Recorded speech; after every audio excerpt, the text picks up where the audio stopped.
Look, with no preseason, the stakes are higher than ever before. You got to go right out of the chute. There's no ramp up. There's no gradual feeling out whether or not a team's got it or not. You are straight out of the gate week one. So today's draft, Chris, the players who most need to get off to a hot and fast start in 2020. I've got the trivia question for you, and it goes a little something like this. It's inspired by Baker Mayfield, by the way. So the question is, who is the Browns' all-time leading passer in yardage? Oh, all-time leading passer in yardage. I mean, that's what I said. I know. Well, I'm talking it out. I mean, it's one of those. I want to say, Bernie Kosar. That's not my answer, but that's where you want to go.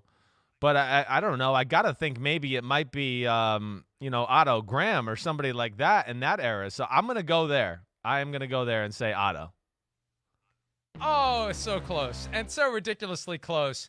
And close within, let me do the math here very quickly if I can, 129 yards away. Brian Sipe. Brian Sipe is the all-time leading passer. 1974 to 1983. He's got 23,713. Graham had 23,584. Baker Mayfield already at number 9 on the all-time list. It tells you everything you need to know. The game's a little different about the history of the quarterback position in Cleveland. Baker Mayfield, after 2 seasons, is number 9, ahead of Vinny Testaverde and Derek Anderson. So I get the first pick. Let's see, I got my notes here. Look, there are obviously everybody needs to get off to a hot start. I've got to go with, and I'm sorry, Chris, I'm taking your guy, but Aaron Rodgers must get off to the start of the 2020 season quickly and definitively, and with a middle finger to the organization for trading up to draft a quarterback in round 1. Aaron Rodgers needs to prove that he's still the guy he was last year, if not better. We're going to talk about the motivation and how he's good. You got to show it right out of the gates when they go to Minnesota week 1. And the good news is he won't have to worry about any fans there to make it too loud for him to operate. Well, I know what you're saying. I mean, I get it. But I mean, where I'd push back is public perception's not against Aaron Rodgers quite yet. Like, I think he'll get a little leeway if he didn't get up to a hot start. And, talking to some people who know some things up in Green Bay, I'll just say this. From what I've heard to this point, it's been made very clear that Jordan Love is very raw. He is in nowhere near threatening Aaron Rodgers, at least this year. So I've heard that's kind of off the table. But I get what you're saying. I am going to push back a little bit because I want to win the draft and screw you. Okay? Right. Who cares? Look, who cares about that? Let's make points that people can get their arms around. The idea that if he stumbles out of the gates, what's that going to do? What's that going to spark? What are people going to start saying? They're not going to say put in Jordan Love now. No. It's going to be like, well, maybe they knew what they were doing. Well, maybe next year is the year. That kind of thing. I know. You're right. You're right. But they should be saying, well, I mean, could they get some talent around the guy? All right. I don't even know where I want to go with this one first here. I'm going to go with Le'Veon Bell. I think it's a bullseye on him this year. I mean, there's been a lot of talk about that contract and what he's doing and maybe trading him and everything like that. Man, this guy was one of the best players in football before he held out for the contract issue in Pittsburgh that one year. And to me, he's kind of, fallen off the radar that way. And does he still have it? I think him getting off to a good start, flirting with some 100-yard rushing games, getting the ball in the pass game, all that will back people off of him here in New York, because right now Jets fans have a bad taste in their mouth about Le'Veon Bell. He's the last regime signing, and we've heard they were a little angry about what they paid for Le'Veon Bell and they got duped and all those type of things. So I'm going to throw Le'Veon Bell out there.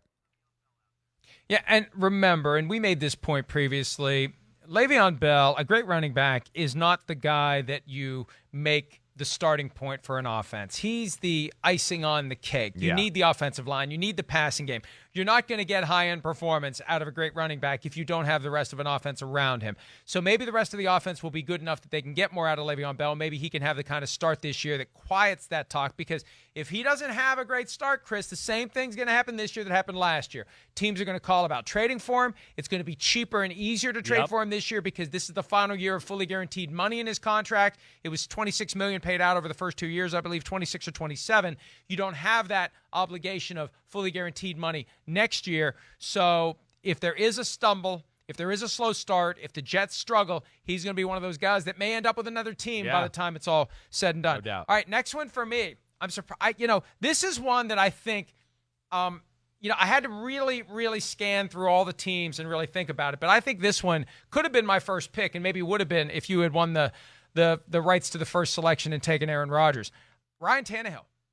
He's got to have look, too many questions still linger about this guy who got a gigantic contract after coming in halfway through the season, taking over from Marcus Mariota, getting the team to the AFC Championship game. If he reverts to the worst of what we saw from him when he was in Miami, or if he should get injured early on, which would fulfill a narrative that continues to hover around him, they're going to be saying, man, they wasted their money on Ryan Tannehill. He's got to start earning that money and proving the Titans right out of the gates in 2020. Yeah, I don't disagree with you. I mean, that stigma's there. We're going to talk about that story, and people don't ever let it go. Oh, he was a top 10 pick. What did he do with the Miami Dolphins? And, because he's kind of a quiet, humble guy, too, who's not going to, tell reporters, for lack of a better phrase, to shut up and I'm doing this or whatever else.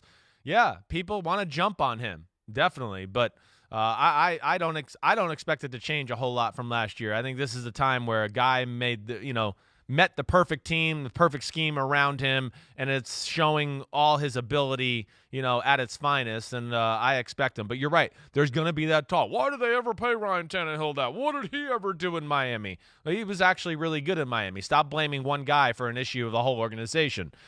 Okay. I got to go with Tyrod Taylor. That's where I'm going to go. He's got to get off to a hot start. I mean, I watched Hard Knocks last night. They're already talking about Justin Herbert in with the Chargers.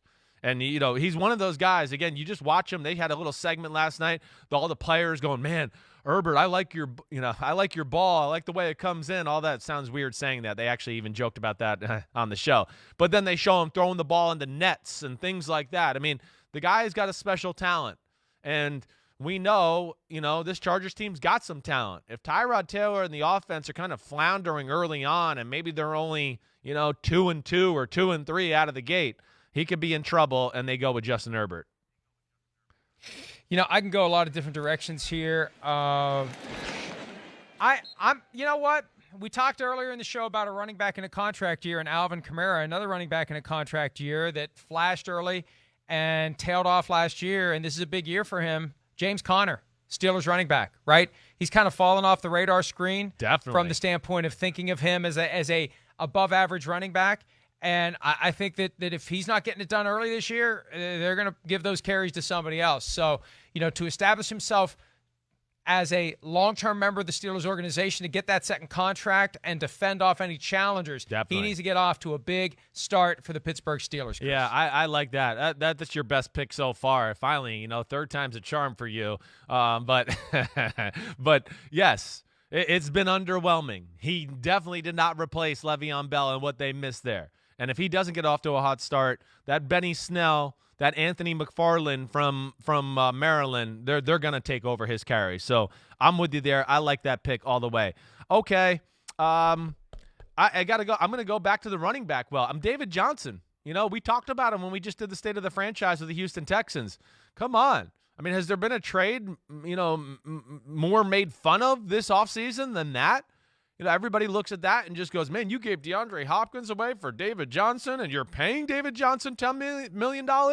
I mean, Billy O'Brien is never going to hear the end of that if David Johnson has some underwhelming stat lines, the first 3 or 4 games of the year.